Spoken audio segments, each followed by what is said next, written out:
Hello, this is Professor Emily Borda, and I am making this video for SCIED 201 Fall Quarter 2020 to walk through our Canvas course. I've tried to structure things in a pretty intuitive way, hopefully, and I've tried to build in a lot of redundancy so there's links to the same things in different places. So first of all, let's go to the home page, and that page is the same as the modules page. So eventually I might change the home page to something else, and if I do, just click on modules to get here. The first thing that you'll see is just a bunch of resources, and I've tried to organize them for different categories of resources. And I'm not going to talk through all of them, but I want you to know what's here. So for course policies and resources, you'll see our class Zoom link, and that's going to be the same all quarter long. It's also going to be the link that I'm going to be using for my office hours, which is the second hour of all of our course meeting days. There's a tentative schedule here, and I'll just click on that. I will tell you this is already incorrect. It's already outdated. I'm fiddling around with the first class as we speak because I noticed there was probably too much in there. But this is basically how it's structured. You'll get a sense of kind of what we're doing here. And the guiding questions are meant to help you understand what's important and why it's important about what we're doing. And then finally, for activities, you're going to get links to these course day overviews. And already I can see that those are misordered as well. So I will fix that right away. But that's the basic kind of gist of what we're doing all quarter. I'm going to be probably changing this frequently. So don't treat this as something that's set in stone.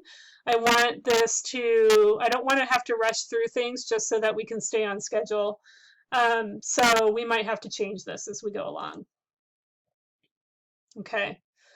The syllabus and labor contract are there. I think that have a little bit of familiarity with that by now.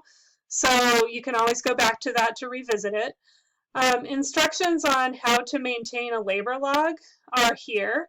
And I would like you all to read through that. It basically tells you how to use this, which is an Excel spreadsheet that helps you log your labor.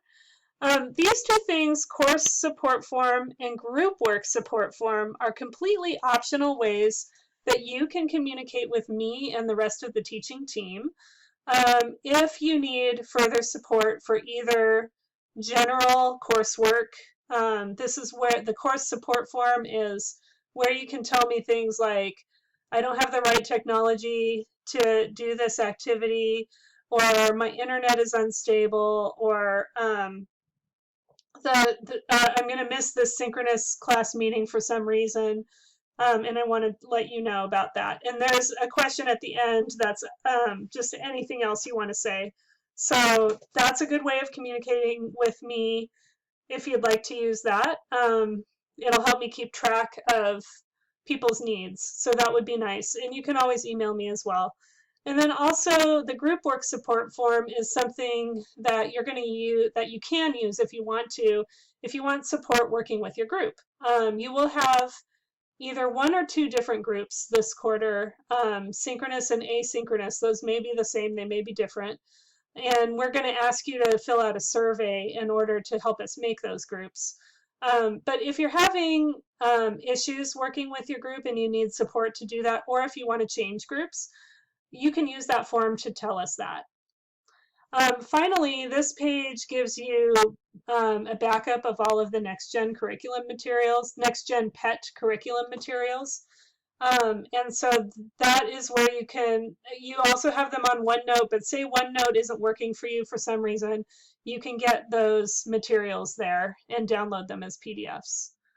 The OneNote resources are a lot of the same things that are on OneNote already, just the explanation of what's on OneNote, what's on Canvas, the link to the notebook itself if you need to download Office 365, and these little walkie things. I'll probably put the OneNote video that I made under there too.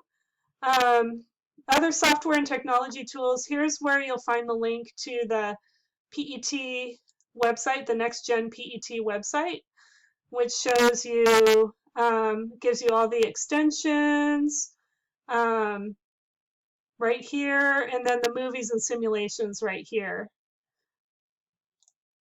Okay, I usually put these as opening in a new browser window, so these links like this, so you're going to have to click on this gray box many times if you open links like that.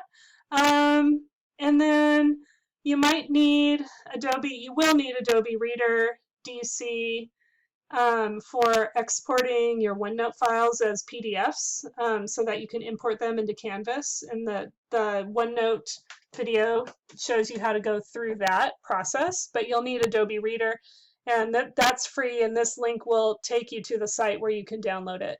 I skipped over troubleshooting Zoom. There's a whole bunch of information there. Check it out if you have issues with Zoom. And I will use that to help you as well if you're having issues, and you can always shoot me an email if you need to.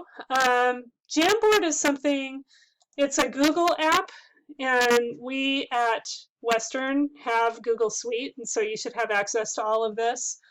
I've already made a few Jamboards, but basically they're like whiteboards where you can put Post-its and things on it, etc. We'll be using that in class a lot. And then down to campus policies and resources, we have the fall 2020 grading policy here, which is the default is letter grades. And then if you want to opt for pass, no pass, you can do that by, I think, week 7. And then the larger fall 2020 guide, which has more information. Finally, this COVID-19 resources page is a really nice page that was developed by Dimitri Dunas-Fraser, my colleague in Physics and SMATE, and just a whole lot of information here. So check that out. Okay, really where you're going to go most of the time on Canvas is to these weekly modules. You'll see here that I have things organized by week 1, week 2, etc. You're not going to see a lot of these things because they're certain things are unpublished for you, and I'll publish them when they're ready. The lesson plans, you won't be able to see those, but you will be able to see the overviews. And I'm actually working on a new version of our first class right now, so you'll be seeing this video after our first class, so we'll see how this went. But basically, for each day, you should see an overview that looks something like this, where it says what we're doing during the synchronous course component from 2 to 3 p.m. And then there's an extra 50 minutes that would have been 3 to 3:50. You can do that whenever you want to in collaboration with your asynchronous group if you have one. So you're going to have to figure out, you're going to have to communicate with them to figure out when you want to do your asynchronous work together.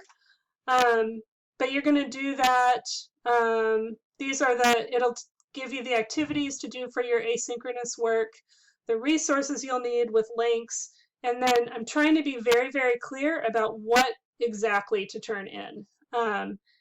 You won't always need to turn something in, and when you do, I will give you the link to where to turn that in, and I'll make it really clear.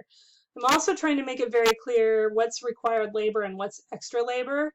Right now, we're just, for the first few class meetings, we're just doing all required labor things. And then finally, for the outside of class component, which would be your homework. So you've got synchronous and asynchronous together. That's about an hour and 50 minutes. Outside of class is some extra time to do homework.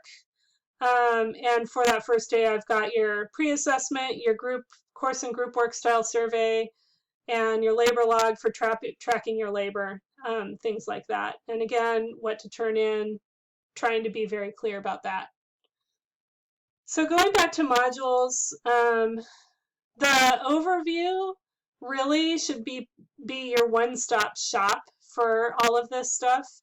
But I've tried to put things in more than one place.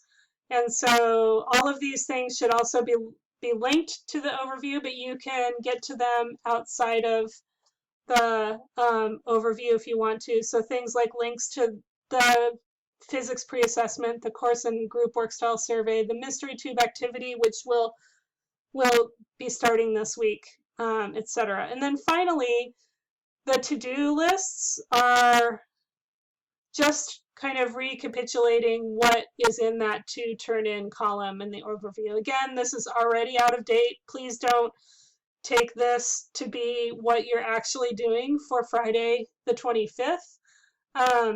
Probably will take this first bullet point out and change it into something else, but you will be doing the physics pre-assessment in the course and group work style survey.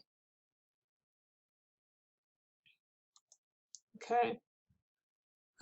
When it comes time to turn stuff in, you can go, again, find the assignments in the modules, or you can go to assignments and find them there. Any board discussion we're going to have is also going to be put in the module for the course day and week, etc. So everything, again, should be under modules, so it should make it fairly simple for you. And that's pretty much it. Please let me know if you can't find something or if something is contradictory, which probably will happen because I'm trying to put things in multiple places so that when I change something, I've got to change it in more than one place. So please, please, please let me know if you see something that's confusing or contradictory. Thanks a lot.